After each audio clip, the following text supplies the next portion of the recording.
Hello traders, welcome to stock market with Rashmi channel. आज आहे 28 जुलै 2025 आणि आज इंडियन स्टॉक मार्केटच्या निफ्टी आणि बँक निफ्टी दोन्ही पण बेरिश मोमेंटम दाखवून गेल्या.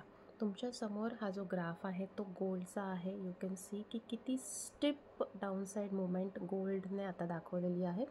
आणि आपल्या सगळ्यांना जसं माहिती आहे की इंडियन स्टॉक मार्केट आणि गोल्ड ही कमोडिटी, इंटरनॅशनल कमोडिटी हे एकमेकांच्या विरुद्ध नेहमी रन होतात.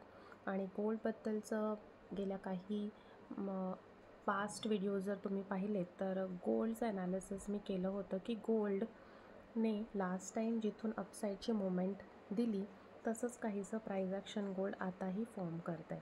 थोडासाच डिफरन्स आहे त्या प्राईज ॲक्शनमध्ये आणि तो काय आहे आणि त्याच्यावरच इंडियन स्टॉक मार्केटची मुवमेंट पण आपल्याला प्रेडिक्ट करता येऊ शकते.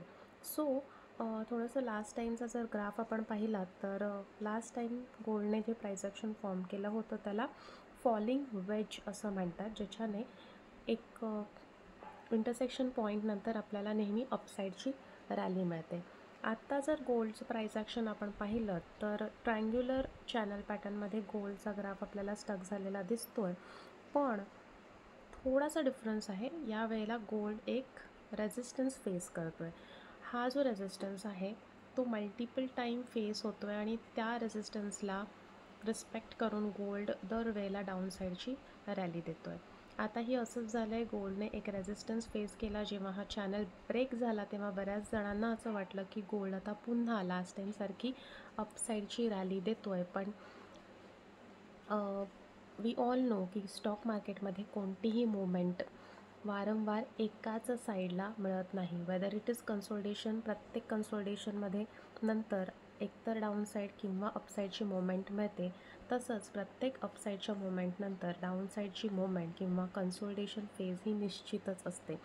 तसंच काहीसं गोल्डच्या बाबतीत आता घडतं आहे. गोल्डने ऑलरेडी एक अपसाईडची मुवमेंट दिली होती आणि त्यानंतर पुन्हा गोल्ड एका ट्रायंग्युलर चॅनल पॅटर्नमध्ये स्टक झाला आहे. पण now this is the time, कारण इथे इंटरसेक्शन पॉईंट आहे आणि gold has now reach to that particular point.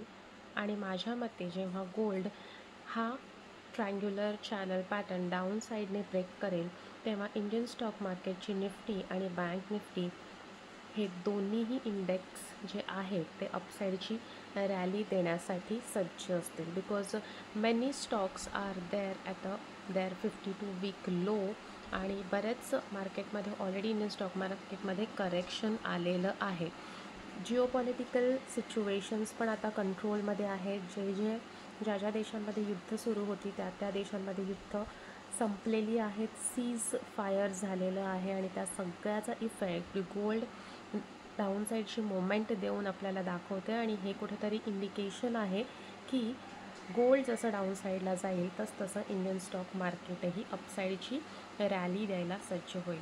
गोल्डचा graph जर आपण 1 डेच्या टाईम फ्रेमवरून 15 मिनिट्सच्या टाईम फ्रेमवरती शिफ्ट केला तर इथे आपल्याला आता दिसून येते की गोल्ड हा जो ट्रायंग्युलर चॅनल पॅटर्न मी ड्रॉ केला होता त्याच्यामध्ये ऑलरेडी त्याने एंटर केलेलं आहे आणि तो कुठेतरी आता सपोर्ट लेवलवरती कन्सोलिडेट होतो आहे.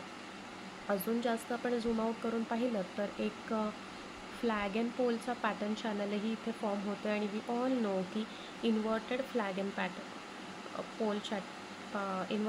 अँड पोल पॅटर्न चॅनलनंतर मोस्ट ऑफ द टाईम्स आपल्याला डाऊनसाईडची मुवमेंटच कंटिन्यू होते. So let me know in a comment box की इंडियन स्टॉक मार्केटमध्ये ऑगस्ट महिन्याबद्दलचं तुमचं मत काय आहे. Whether you are bullish or you are bearish for Indian stock market. आणि तसंच वायसे वर्सा गोल्डबद्दल तुमचं प्रेडिक्शन काय सांगते. Gold has already reach to almost 99,000 Indian रुपीजच्या भाषेमध्ये मी त्याचं व्हॅल्युएशन सांगते. तर आता हे 1 लाख क्रॉस करेल की आता बॅक टू 60 किंवा 70च्या घरामध्ये गोल्ड पुन्हा जाऊन थांबतं आहे. याच्याबद्दलचं तुमचं काय प्रेडिक्शन आहे, ॲनालिसिस आहे, ऑब्झर्वेशन आहे ते मला कमेंटमध्ये नक्की कळवा. आणि इंडियन स्टॉक मार्केटबद्दलच्या किंवा कमोडिटीज किंवा कोरिलेशन इंटरनॅशनल आणि कमोडिटीज इंडियन स्टॉक मार्केटबद्दलच्या कोरिलेशनसाठी चॅनलला लाईक सबस्क्राईब करायला विसरू नका. Thank you for watching.